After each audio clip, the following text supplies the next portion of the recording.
Ellen DeGeneres. Toxic, phony, hypocrite, liar. I decided to take up gardening. I got chickens. Let me see what else I can tell you about that's been going on. Oh yeah, I got kicked out of show business. Once upon a time, Ellen DeGeneres was America's sweetheart. The smiling talk show host danced across our screens, preaching one simple mantra: be kind. But what if I told you that behind the laughter, behind the applause, and behind the carefully staged image of generosity, there was a much darker story? Toxic, phony, hypocrite, liar. That's what she is. We were told from the very beginning, don't talk to Ellen, don't do this, you can't, go into her office. It was very nerve-wracking, very stressful. We all walked on eggshells all the time. This isn't just a scandal. This isn't just a fall from grace. This is the story of how Ellen built an empire on lies, how she sold kindness like a product. I'm a comedian who got a talk show, and I ended the show every day by saying, be kind to one another. Had I ended my show by saying, go fuck yourself, people would have been pleasantly surprised to find out I'm kind. I didn't go into this business for money. It was about healing my childhood wounds. I thought, if I could make people happy, then they'll like me. And if they like me, I'll feel good about myself. And all I can say about that is thank God for the money. While treating the very people who made her rich with cruelty and indifference. Because the truth is simple. Ellen's downfall wasn't an accident. It wasn't a mistake. It was the inevitable collapse of a carefully manufactured lie. She told the world to be kind, but she forgot to be kind herself. And that is why Ellen DeGeneres truly, deservedly fell. Announcing that next season, season 19, is going to be my last season. So, the past 18 years, you have to know, has changed my life. You all have changed my life. And I am forever grateful to all of you for watching, for laughing, for dancing, sometimes crying. This show has been the greatest experience of my life, and I owe it all to you. For years, Ellen DeGeneres played the role of America's friendly neighbor, the woman who made you laugh, the woman who told you to believe in yourself, the woman who turned her talk show into a daytime empire. But here's the truth nobody wanted to see. That image was fake. It wasn't authentic. It was a brand. Thinking about these things, because to me life is very precious, it's very special. We're here for such a short time that everything on this earth should have a reason, should have a beneficial purpose. And I feel like everything does, except for fleas. Fleas do nothing at all beneficial. I always thought at times like this when we can't figure it out for ourselves, wouldn't it be great if we could just pick up the phone and call up God and ask him these things? Just pick up the phone and call up God. Yeah, hi God, this is Ellen. Ellen DeGeneres. DeGeneres. Every smile, every laugh, every tearful giveaway was part of the Ellen DeGeneres machine. And behind the camera, the stories were different. Crew members whispered about her coldness.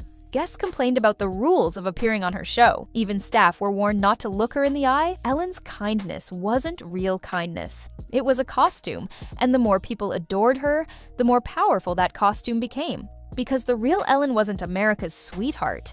The real Ellen was cold, calculated, and determined to protect her empire at all costs. How did it feel in that moment? To say it today? Yes.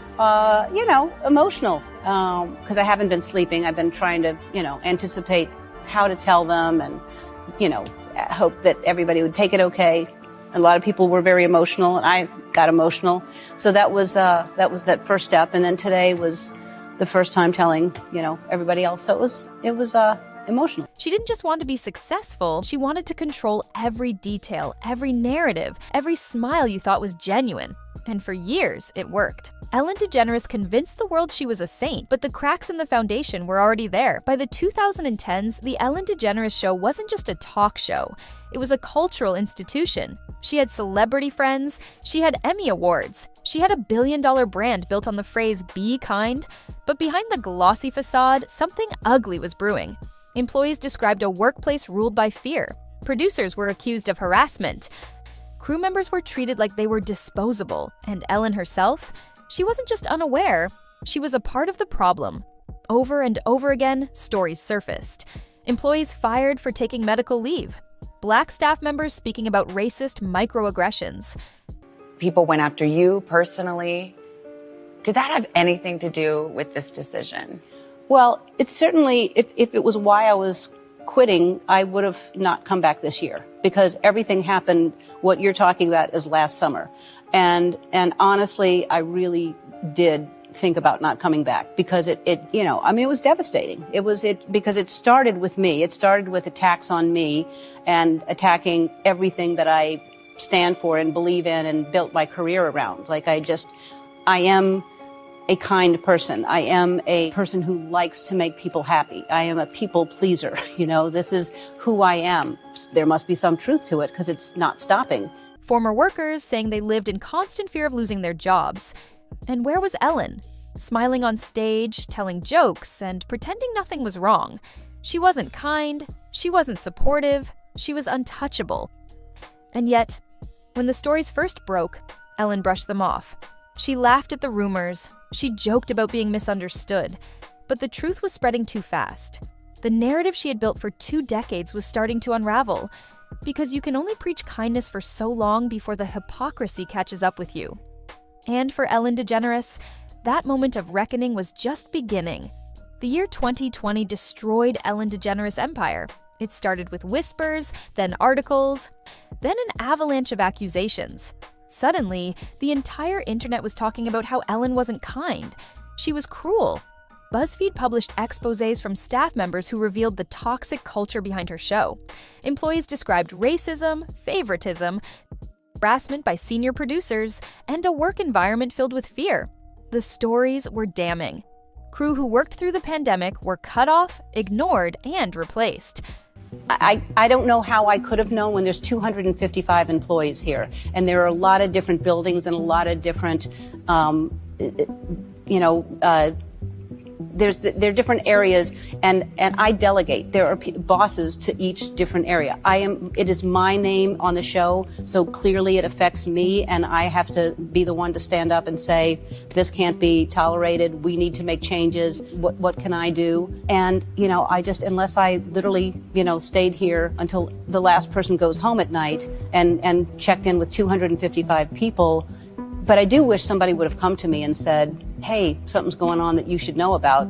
I had no... Former employees said they had PTSD from working there. One even admitted, I would never be the same after working for Ellen. And when the scandal hit headlines, Ellen's reputation collapsed overnight. Fans who once cheered her on now demanded answers. Celebrities who once sat on her couch stayed silent. The brand built on Be Kind turned into the biggest joke of the year.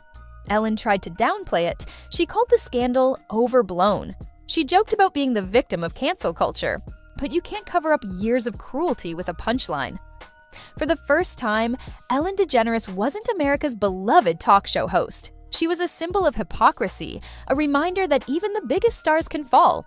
When Ellen finally addressed the allegations on her show, the apology was a disaster. She smirked. She made jokes. She told the audience she was still the person you see on TV. But nobody believed her. The apology wasn't heartfelt, it was staged, rehearsed, and dripping with insincerity. The public had already decided.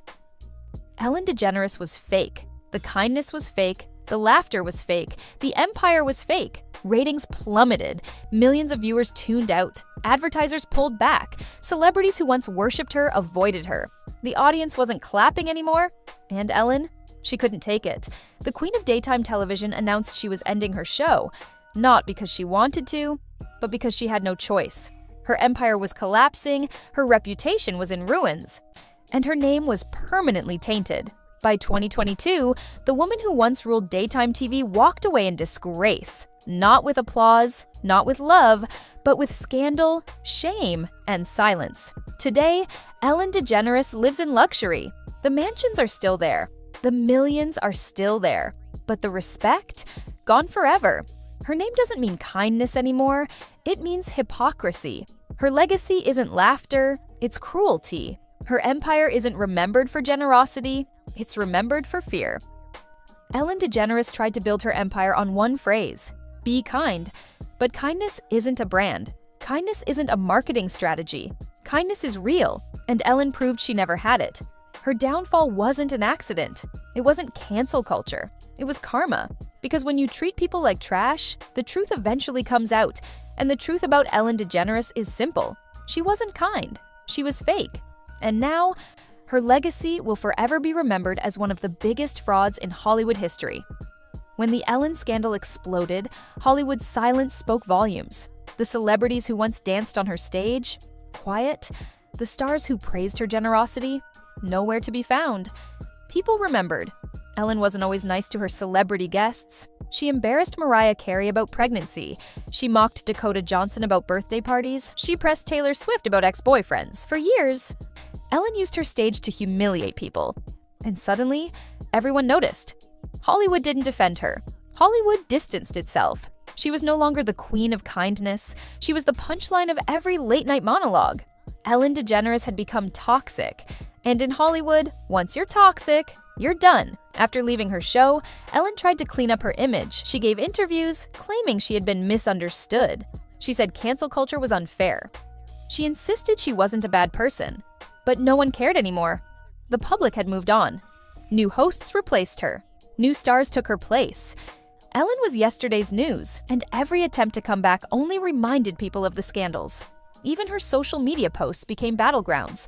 Fans flooded her comments with snake emojis, calling her fake, manipulative, and cruel. She thought she could buy back her reputation with charity, with real estate deals, with a rebrand. But the damage was permanent. You can't rebuild an empire made of lies. And that's the tragedy of Ellen DeGeneres. She could have been remembered as a trailblazer. She could have been remembered as a comedy icon. She could have been remembered as the woman who made daytime TV fun again. Instead, she's remembered as a hypocrite, the talk show queen who preached kindness but practiced cruelty, the celebrity who had it all and lost it all because of her own behavior. Today, Ellen hides behind her millions, her mansions, and her silence. But no amount of wealth can erase the truth. Her downfall wasn't just deserved, it was inevitable. Because when the cameras turned off, the real Ellen DeGeneres was exposed. Not kind, not generous, not authentic, just fake.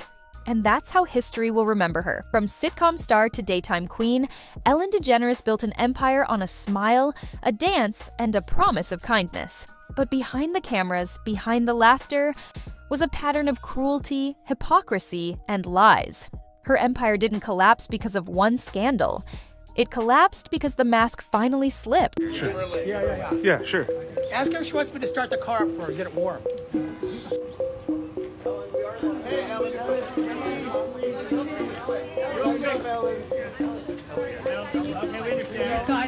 Ellen, were you surprised by the allegations about P. Diddy? Did that surprise you about P. Diddy?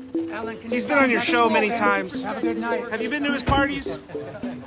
So tell me about your birthday party. Am I invited? Yes. Yes, you're definitely invited. I invite you to all my parties. You just haven't seemed to show up to. No, well, is it on the East Coast? Yes. Well, that's why. Why don't you have one here on the West Coast? Because I work all the time. Okay, well, maybe I have one at your house. Where's that? And then it will carry on there. Yeah. No, I mean the after party. No, I know about them. I'll listen to the music.